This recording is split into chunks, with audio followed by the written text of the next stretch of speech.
Assalamualaikum warahmatullahi wabarakatuh. Daripada Usamah bin Zaid radhiyallahu anhu, beliau berkata, wahai Rasulullah, ya Rasulullah, aku tidak pernah melihat engkau berpuasa dalam satu bulan sebagaimana engkau berpuasa di dalam bulan Sya'ban. Ada riwayat yang menyatakan bahawa Nabi SAW berpuasa dalam bulan Sya'ban ni penuh. Namun begitu ada juga riwayat yang menyatakan bahawa Nabi tak puasa penuh melainkan hanya Ramadan. Tapi apa yang boleh kita ambil daripada kedua-dua hadis tersebut ialah Nabi berpuasa di dalam bulan Sya'ban dalam bentuk puasa yang agak lebih banyak berbanding dengan bulan-bulan yang lain selain daripada bulan Ramadan. Maka tak kala ditanya kepada Nabi SAW, kenapakah ya Rasulullah engkau banyak berpuasa dalam bulan Sya'ban ini?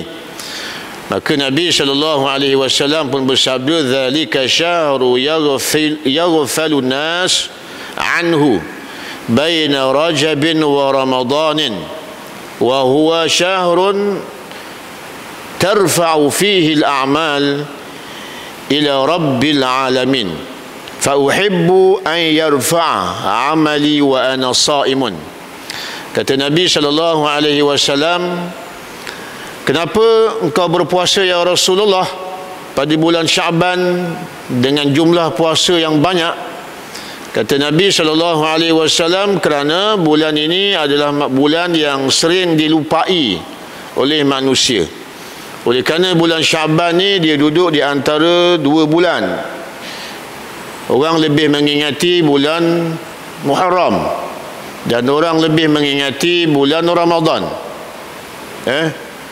Orang jarang mengingati bulan Sya'ban. Oleh kerana itu, bila dilihat kepada hadis Nabi SAW ni, bulan Sya'ban ni acap kali manusia akan melupakannya. Disebabkan kerana dia terselit ataupun dia berada di tengah-tengah di antara dua bulan yang hebat, iaitu bulan Ramadan, seperti mana yang telah saya katakan tadi. Juga menunjukkan kepada kita bahawa bulan Sya'ban ini sering manusia itu dilalaikan. Sering manusia itu dilalaikan. Lantaran itu Nabi mengingatkan kepada kita, dan saya mengingatkan hadis ini kepada tuan-tuan dan puan-puan yang hadir pada malam ini, untuk kita lebih cakna apabila kita berada di dalam bulan Sya'ban. Baik, kemudian kenapa pula Nabi SAW suka dia berpuasa dalam bulan Sya'ban?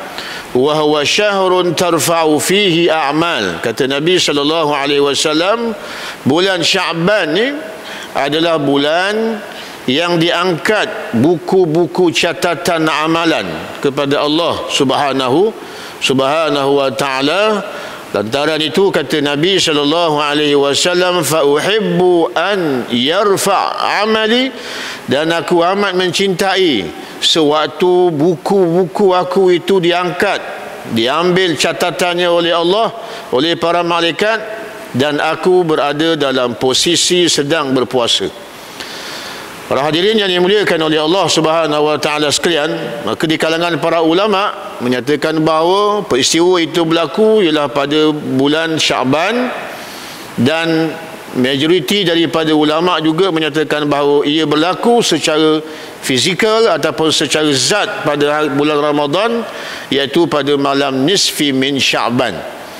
Pada malam nisfi min Sya'ban. Walaupun terdapat kontra kepelbagaian pendapat, namun begitu benda ini masih lagi khilaf.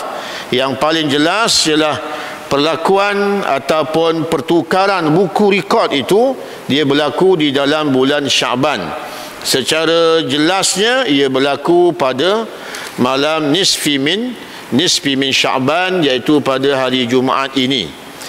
Oleh kerana itu, lantaran itu mengingatkan kepada kita bahawa pada malam-malam tersebut hendaklah kita isi dengan sebaik yang mungkin.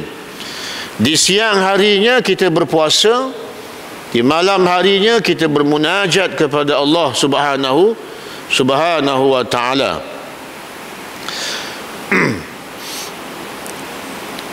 Di antara amalan-amalan yang dicadangkan supaya kita memperbanyakkannya ketika berlaku pada 15 Sya'ban, di antaranya ialah berpuasa, seperti mana yang dilakukan oleh Nabi sallallahu alaihi wasallam. Maka kita mulakan puasa pada hari Khamis, kemudian kita sambung dengan hari Jumaat, iaitu hari Jumaat itu ialah hari nisfi min Sya'ban. Ketika mana kita berpuasa, amatlah digalakkan untuk kita, di antaranya ialah memperhebatkan pembacaan Al-Quran. Tuan-tuan, para hadirin yang dimuliakan oleh Allah Subhanahu wa ta'ala sekalian, amalan-amalan yang seumpama itu tuan-tuan, pada ketika dan waktu kita berada di dalam hari-hari yang ada padanya kelebihan itu, sebenarnya amat sukar untuk kita buat. Sebenarnya amat sukar untuk kita buat, melainkan kita telah pun beramal sejak daripada awal lagi. Sejak daripada awal lagi kita telah pun beramal. Barulah nanti bila masuk saja nisfi min Sya'ban, kita dah boleh berpuasa dan kita boleh membaca Quran, kita boleh berzikir, kita boleh bermunajat, kita boleh memperhebatkan pada sudut sedekah kita. Tapi kenapa bila sampai pada hari nisfi min Sya'ban, banyak manusia yang lalai, manusia yang leka? Pertama sekali, ia membenarkan kata-kata Nabi sallallahu alaihi wasallam, kerana bulan Sya'ban ni banyak orang leka, banyak orang lalai. Yang kedua ialah kita tidak membuat persiapan. Kita tidak membuat persiapan. Tuan-tuan, kehebatan Ramadan itu diingatkan oleh Nabi sallallahu alaihi wasallam dengan bacaan doa kita. Allahumma barik lana fi Rajabin wa Sya'banin. Kemudian memasukinya barulah Ramadan. Maknanya persiapan untuk menghadapi ataupun untuk mendepani Ramadan itu, setidak-tidaknya perlu dibuat persiapan selama 2 bulan. Seperti mana yang saya kongsikan pada tuan-tuan, manusia ini ada tingkatan dia. Tingkatan dia pada sudut darjat dia. Ada yang namanya kafirin, ada yang namanya muslim, ada yang namanya mukmin, ada yang namanya muttaqin. Peringkat yang paling hina iaitu kafirin, orang-orang yang kafir. Orang-orang yang kafir. Yang paling kita takut kafir macam mana? Kafir pada sudut akidah kita. Nama tak kafir. Nama tak kafir. Pasal tuan-tuan, kadang-kadang kita pergi dekat negeri Cina, negara Cina tu, mengekalkan nama-nama Cina. Tapi dia orang mukmin, dia orang Islam. Yang paling kita takut ialah nama kita ni nama Islam, tapi pada sudut akidah kita sebenarnya kita telah pun kafir. Bolehkah berlaku begitu, Ustaz? Boleh. Allah Ta'ala sebut dalam Quran, ada di kalangan manusia itu siangnya dia mukmin, malamnya dia menjadi kafir. Siang besok semula dia menjadi mukmin. Artinya perlu mengambil perhatian di bahagian itu. Yang kedua ialah namanya muslim. Namanya muslim. Muslim ni dia lebih kepada Islam. Zahirnya dia ni Islam, tetapi pada sudut perbuatan dia, percakapan dia mirip-mirip bersama-sama dengan orang yang tidak Islam. Nama Islam, tetapi perbuatan dia lebih mirip kepada orang-orang yang bukan Islam. Orang mukmin ni ialah orang yang taat kepada Allah. Namun begitu, dalam ketaatan dia masih lagi berbuat perkara-perkara yang mungkar, perkara-perkara yang dilarang oleh Allah Subhanahu wa ta'ala. Dan setinggi-tingginya ialah muttaqin, orang-orang yang bertakwa kepada Allah Subhanahu wa ta'ala. Jadi kalau nak cerita secara mudah, orang muslim ni masuk tak syurga? Masuk syurga. Tetapi dia terpaksa dihadapkan dulu ke neraka dalam tempoh-tempoh yang lama. Orang mukmin ni masuk tak ke dalam syurga? Masuk ke dalam syurga, pasti dia akan masuk. Orang mukmin pun masih boleh lagi untuk masuk ke syurga terpaksa melalui neraka dulu. Manakala darjat yang tinggi iaitu darjat muttaqin, mereka ini pasti akan masuk ke dalam syurga, dan hebatnya mereka ini terkadang-kadang mendapat kelebihan ketika mana dia masuk ke dalam syurga min ghairi hisabin, tanpa ada lalu hisab. Tanpa ada lalu hisab. Bahkan muttaqin ini kalau sampai kepada dihisab pun yasira, dimudahkan oleh Allah Subhanahu wa taala. Jadi darjat muttaqin ini tuan-tuan boleh kita dapati dalam tempoh sebulan. Di mana tu? Di dalam bulan Ramadan. Ya ayyuhallazina amanu kutiba alaikumus siyam kama kutiba alal ladzina min qablikum la'allakum tattaqun. Wahai orang-orang yang beriman, telah diwajibkan kepada kamu, ke atas kamu berpuasa seperti mana yang telah diwajibkan umat-umat yang sebelum daripada kamu. Moga-moga dengan tarbiyah puasa itu kamu akan tergolong daripada kalangan orang-orang yang muttaqin. Oleh kerana itu, amalan berpuasa membuat persiapan menghadapi Ramadan, dia boleh membawa kepada darjat kita yang mungkin Islam sekarang, tetapi dia boleh mengubah darjat kita daripada muslim terus kepada muttaqin. Dan kelebihan orang-orang muttaqin terlalu banyak dicerita dalam Al-Quran. Innalil muttaqina mafaza, sesungguhnya orang-orang yang darjat mereka itu tergolong daripada orang-orang yang muttaqin, mereka akan mendapat kejayaan. Mereka akan dimasukkan ke dalam syurga yang penuh di dalamnya sungai-sungai yang mengalir, tumbuh-tumbuhan, hadiqah dan kepelbagaian lagi. Jadi alhamdulillah untuk Ramadan itu diingatkan kepada kita dalam doa-doa imam kita, Bilal kita, iaitu Allahumma barik lana fi Rajabin wa Sya'banin, dan ya Allah berkat jugalah aku boleh masuk ke dalam bulan Ramadan. Jadi untuk mendepani Ramadan itu, kata para ulama, mesti kita buat persiapan itu pada bulan Rejab. Menyusuli Rejab itu adalah Sya'ban.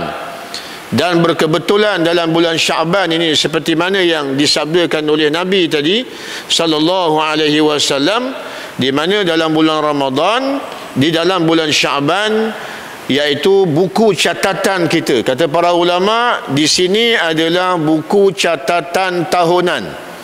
Itu sebab cerdiknya di kalangan para ulama kita terdahulu menjadikan malam nisfi min Sya'ban untuk kita membaca Yasin beramai-ramai sebanyak 3 kali.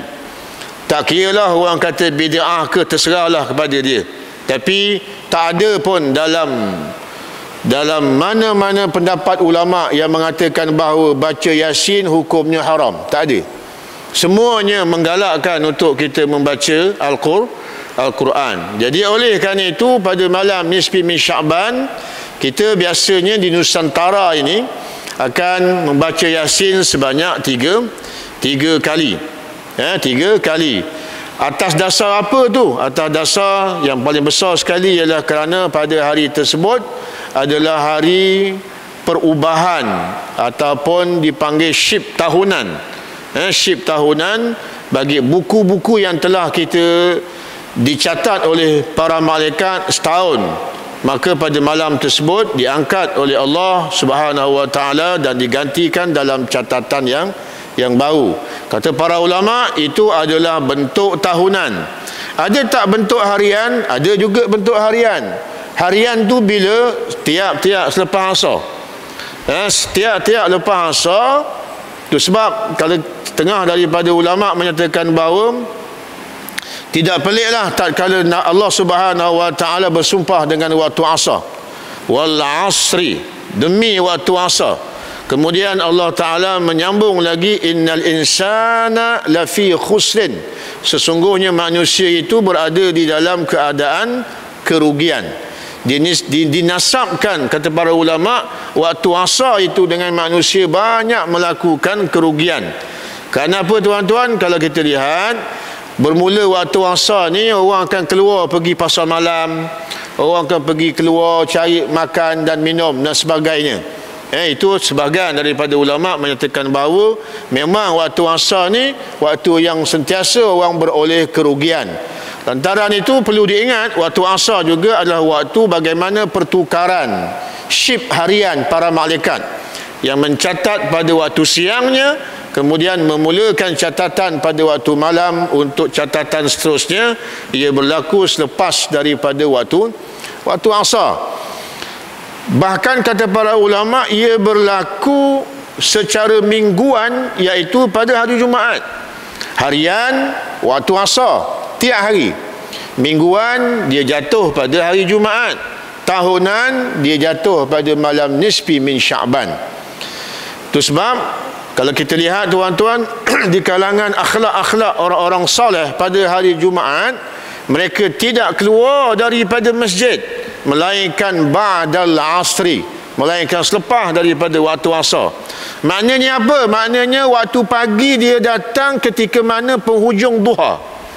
Datang tadi itu pertengahan ataupun di penghujung duha, pasal nak rebutkan pahala sedekah badana itu maksudnya pahala seekor unta di situ. Kemudian waktu zuhur tadi, waktu Jumaat, menghabiskan waktu dengan berzikir, berselawat.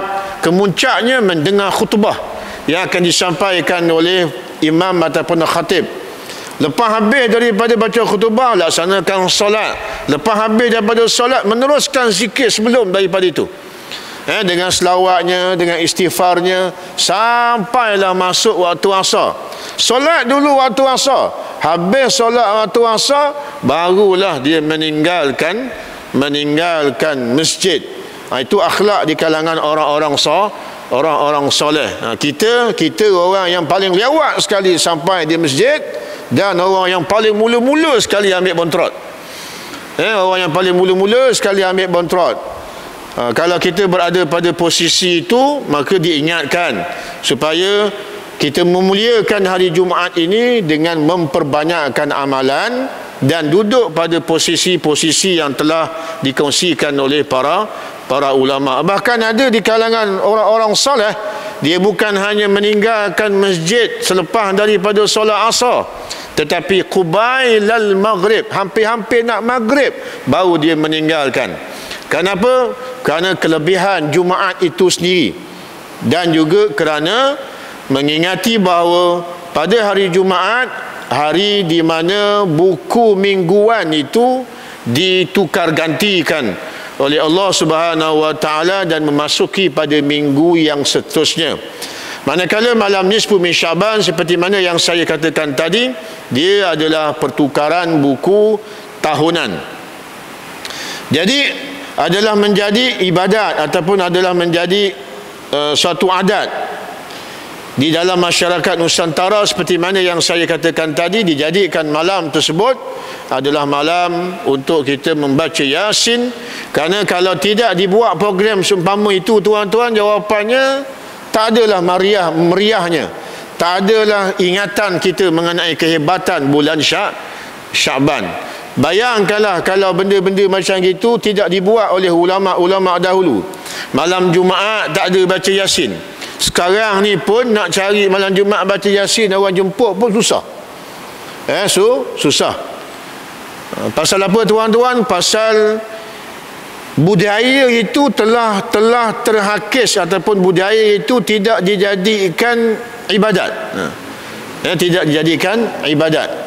Dia sepatutnya terus menerus jadikan dia sebagai ibadat. Tambah-tambah lagi kerajaan Johor pula memberikan sokongan, memberi cuti pula hari Jumaat.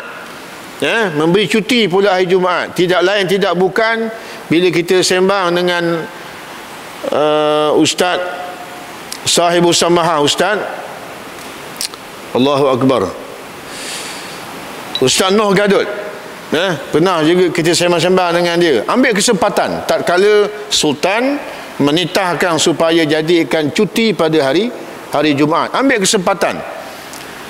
Baik, lantaran itu para hadirin yang dimuliakan oleh Allah Subhanahu wa taala sekalian, di antara amalan-amalan yang boleh dikongsikan, yang pertama tadi saya beritahu iaitu dengan berpuasa. Dengan berpuasa, kita puasa pada hari Khamis iaitu puasa sunat, maka menyambung puasa itu pada berlakunya pada 15 Syaban iaitu pada hari Jumaat. Lengkap dah puasa tu. Lengkap dah puasa tu. Dalam masa kita berpuasa, kita digalakkan untuk kita berzikir. Berzikir apalah sahaja zikir yang boleh kita laksanakan. Kita isi dengan zikir. Kemudian kita isi lagi dengan membaca Al-Quranul Karim. Baca Al-Quranul Karim. Kalau biasanya Ramadan, kalau kita lihat ramai di kalangan kita yang tidak mampu menghabiskan 30 juzuk. Membaca hanya ala qadar saja dalam bulan Ramadan. Maka diperingatkan, start daripada nisfi min Sya'ban ni dah beri perhatian dah untuk memperbaiki bacaan kita, untuk mentadabur setiap daripada ayat-ayat Al-Quran. Bahkan kalau kita melihat di kalangan para ulama fiqh, sampai kepada peringkat selepas daripada nisfi min Sya'ban tidak dibenarkan berpuasa. Tidak dibenarkan kita berpuasa. Selepas daripada nisfu min Sya'ban kita tidak digalakkan untuk berpuasa. Puasa apa tu? Puasa sunat. Kenapa? Kerana perlu difahami bahawa bila masuk saja malam nisfi min Sya'ban ataupun 15 Sya'ban, menjadi keutamaan pada ketika itu ialah kita memastikan bahawa puasa wajib kita. Maknanya selepas daripada malam ataupun selepas daripada 15 Sya'ban, menjadi tumpuan kita bukan pada puasa sunat, tapi menjadi tumpuan kita adalah pada puasa-puasa yang wajib. Kalau kita, oleh kerana kita ada anak perempuan, kita ada isteri, diingatkan supaya selepas daripada nisfi min Sya'ban, mana-mana puasa yang belum lagi diselesaikan pada tahun semasa, maknanya pada tahun yang lepas tu belum lagi selesaikan, maka hendaklah diselesaikan. Kerana kalau menurut pandangan daripada Imam Syafi'i, sekiranya terlepas untuk kita mengqada'kan puasa, maka nanti dia kena bayar fidyah. Dia kena bayar fidyah dengan mengekalkan jumlah puasa. Ada orang dia faham bila kita tak puasa tahun ni, tambah tahun depan. Bukan begitu. Dia cuma dibayar fidyah sahaja, tetapi puasa tetap laksanakan. Berapa yang ditinggalkan? 1 ditinggalkan, maka puasa 1. Tapi ditinggalkan puasa tadi ni melangkau beberapa tahun. Kata para ulama Imam Syafi'i, hendaklah dibayar fidyah mengikut setiap tahun yang dia tinggalkan. Katakan puasa 2018 masih lagi belum dilaksanakan. Sekarang dah 2021, Ramadan dah nak masuk. Maknanya dia dah meninggalkan 19, 20. 2 tahun. Maknanya dia kena bayar 2 kali fidyah, mengekalkan puasa wajib yang perlu diqada adalah satu hari. Begitu juga para hadirin yang dimuliakan oleh Allah Subhanahu wa taala, ada juga yang berpendapat bahawa kalau yang wajib itu belum lagi dilaksanakan, dia sibuk mengejar puasa-puasa sunat, maka puasa itu sebahagian ulama menyatakan puasa yang haram. Tak boleh puasa. Pasal apa? Pasal menjadi keutamaan pada dia ialah menggantikan puasa yang wajib. Jadi oleh kerana itu, namun begitu ada juga mereka yang dikecualikan. Siapakah mereka yang dikecualikan? Orang yang beramal dengan puasa-puasa sunat. Orang yang beramal dengan puasa-puasa sunat. Maknanya apa? Maknanya dia puasa Isnin, Khamis, dia puasa ada puasa yang satu hari dia puasa, esok dia tinggal, lusa dia puasa. Kalau dia beramal seumpama itu, maka dia benarkan. Juga kata para ulama, kenapa Tidak digalakkan untuk kita berpuasa melainkan puasa-puasa yang wajib. Bahkan kata para ulama disebabkan kerana Ramadan itu tempat yang perlu kepada kita ada simpanan tenaga. Simpanan tenaga. Maknanya engkau jangan puasa. Engkau simpan tenaga engkau ini dan nanti engkau akan curahkan, engkau akan keluarkan segala-galanya ketika mana masuknya Ramadan.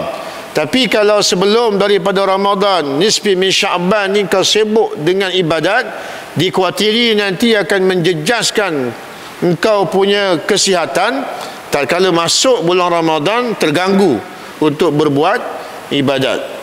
Seperti mana yang saya katakan tadi, ya, di antara amalan-amalan yang boleh kita laksanakan pada bulan Sya'ban ini, dan secara khusus ketika mana nisfi min Sya'ban, di antaranya ialah memperbanyakkan sedekah. Memperbanyakkan sedekah. Memperbanyakkan sedekah di sini bukan maksudnya hari itu saja yang kita nak sedekah, tapi hari itu adalah lebih sedikit berbanding dengan hari-hari sebelumnya. Ramai di kalangan kita kadang-kadang bersedekah hanya pada masa-masa tertentu. Bila masuk Ramadan, dia bersedekah. Luar Ramadan, dia tidak bersedekah.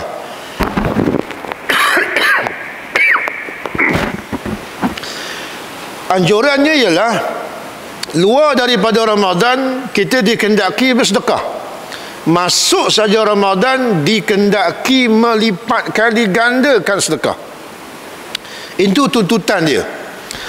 Di dalam luar-luar bulan Ramadan kita dikehendaki membaca Al-Quran. Kita dikehendaki untuk beristighfar. Kita dikehendaki untuk berselawat kepada Nabi sallallahu alaihi wasallam. Tak kala masuk saja hari Jumaat, kita menggandakan.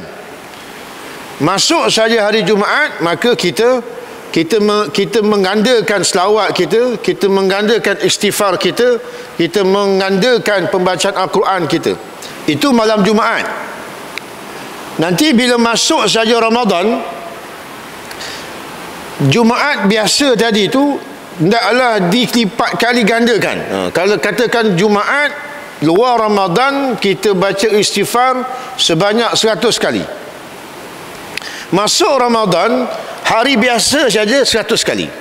Masuk Ramadan malam Jumaat gandakan lagi. Itu dia punya. Pasal apa tuan-tuan? Pasal kedudukan kemuliaan hari tersebut. Isnin, Khamis sampai hari Jumaat. Jumaat dipanggil sebagai Sayyidul Ayyam. Bahkan ada di kalangan para ulama menyatakan bahawa kalau kita buat baik pada hari Jumaat, maka dilipat kali gandakan pahalanya. Ada juga di kalangan ulama menyatakan bahawa hati-hati juga bila masuk hari Jumaat, Allah panjangkan usia kita bertemu dengan hari Jumaat, tiba-tiba kita buat maksiat pada hari tersebut juga digandakan. Ini qila, pandangan daripada ulama. Tetapi penggandaan pada sudut kebaikan itu jelas. Cuma yang khilafnya adalah penggandaan pada sudut dosa. Dosa. Baik. Kemudian hari Jumaat pula memasukinya pada Ramadan. Ramadan tu dah mulia. Bertemu pula kita dengan hari Jumaat. Maka semulia-mulia hari adalah hari Jumaat. Kemudian semulia-mulia bulan adalah bulan Ramadan. Allah Ta'ala anugerahkan kita seumpama itu, maka sayugia kita mengambil perhatian tatkala kita berada pada posisi tersebut.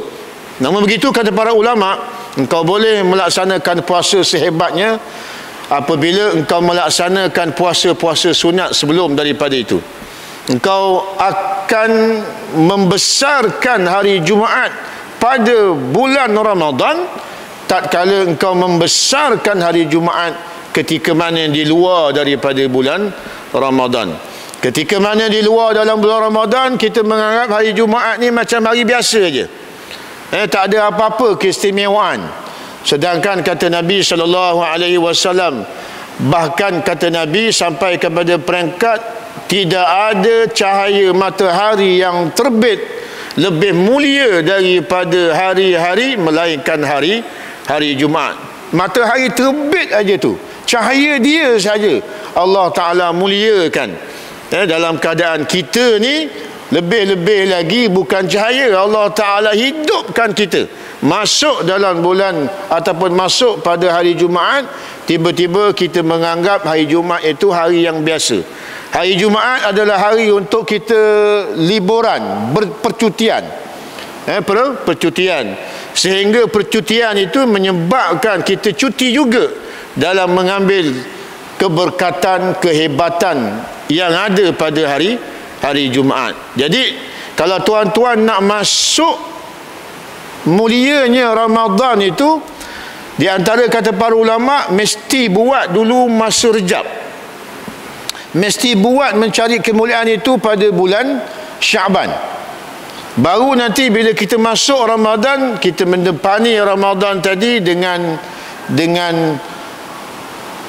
perasaan yang benar-benar Ramadan itu memuliakan kita. Dan bila kita masuk dalam bulan Ramadan sampai pada hari Jumaat, kita juga nanti akan merasai kemanisan tatkala kita berada di dalam bulan Ramadan dan pada hari Jumaat, tatkala kita telah pun memuliakan Jumaat itu ketika mana kita berada di luar daripada Ramadan. Jadi tuan-tuan, kita masih ada berbaki sekitar dalam 18 hari lagi ataupun 17 hari lagi untuk menghadapi bulan Syaban ini. Maka perbaikilah. Saya sering mengingatkan kepada anak isteri saya, bila masuk saja bulan Syaban, buka-bukalah Al-Quran. Kita takut nanti bila sampai masuk bulan Ramadan, kita tidak mampu untuk membuka Al-Quran. Latih-latihlah sekarang. Setiap daripada lepas sembahyang, peganglah Quran. Bacalah seketika. Kerana kita takut nanti bila masuk bulan Ramadan, tuan-tuan, dilihat di kalangan para ulama menyatakan bahawa bulan Rejab, bulan Syaban ni bulan-bulan Allah Subhanahu Wa Ta'ala membuat tapisan. Kalau tuan-tuan tanya pada Ustaz Faizal, kami selalu berbincang menyatakan bahawa Rejab dengan Syaban ni bulan tapisan. Itu sebab kita digalakkan untuk membaca Allahumma barik lana fi Rajabin. Maksud yang tersirat, ya Allah jangan matikan aku dalam bulan Rejab. Maksud yang kedua, jangan juga matikan aku ya Allah dalam bulan Syaban. Hidupkan aku ya Allah dalam bulan Ramadan. Yang saya katakan tadi tapisan, maknanya kalau Allah Ta'ala memuliakan kita untuk bertemu dengan bulan Ramadan, maka diselamatkan kita pada bulan Rejab dan juga bulan Syaban. Dan menjadi adat daripada kalangan kita, bulan Rejab, bulan Syaban ni acap kali kita mendengar berita kematian. Acap kali kita mendengar berita kematian berbanding dengan bulan-bulan yang lain. Itu sebab di kalangan ulama menyatakan bahawa ini adalah merupakan bulan tapisan. Artinya tidak semua Allah Ta'ala akan berikan anugerah berada dalam bulan Ramadan. Tetapi para hadirin yang dimuliakan oleh Allah Subhanahu Wa Ta'ala, yang paling kita takut ialah tatkala Allah Ta'ala beri kita berada dalam bulan Ramadan, kita tak tahu nak mengambil kesempatan itu.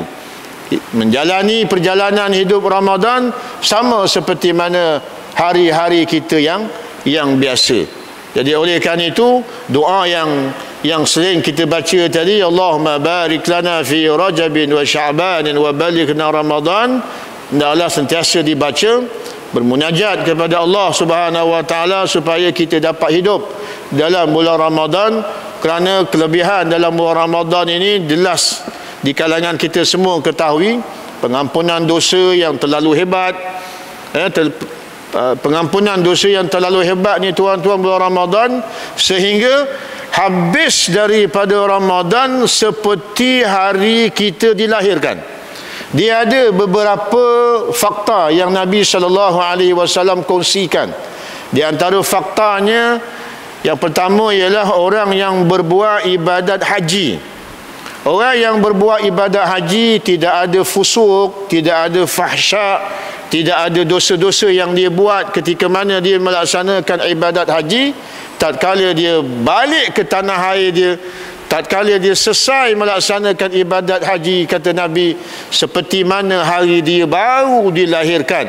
Maknanya apa tuan-tuan? Maknanya dosanya telah pun dihapuskan oleh Allah Subhanahu wa taala. Dan satu lagi tempat yang Allah Taala menjanjikan ialah pada bulan Ramadan. Pada bulan Ramadan, habiskan sebulan Ramadan, tatkala kita masuk saja 1 Syawal, Nabi SAW ada mengingatkan kepada kita, kita ini seperti bayi yang baru saja dilahirkan. Itu sebab betapa pentingnya kita mengingati peristiwa nisfi min Sya'ban ini. Di samping apa yang telah saya kongsikan tadi, dia di antaranya adalah peristiwa pertukaran buku dalam bentuk tahunan. Nisfi Sya'ban juga mengingatkan bahawa kita telah menghampiri Ramadan. Dalam jumlah yang masih lagi berbaki ini, maka kita buatlah persiapan untuk menghadapi Ramadan. Bukan persiapan pada sudut makanan. Persiapan yang pertama sekali ialah persiapan pada sudut keilmuan kita untuk mendepani Ramadan. Jangan kita menghadapi Ramadan selepas daripada umur kita 53 tahun. Sama seperti mana umur kita 13 tahun, 14 tahun, Qurannya masih terangkak-rangkak lagi. Sedangkan Ramadan telah pun kita lalui dan menjangkau 53 tahun. Ada yang dah sampai pada 60 tahun. Ada yang dah sampai kepada 70 tahun sekarang.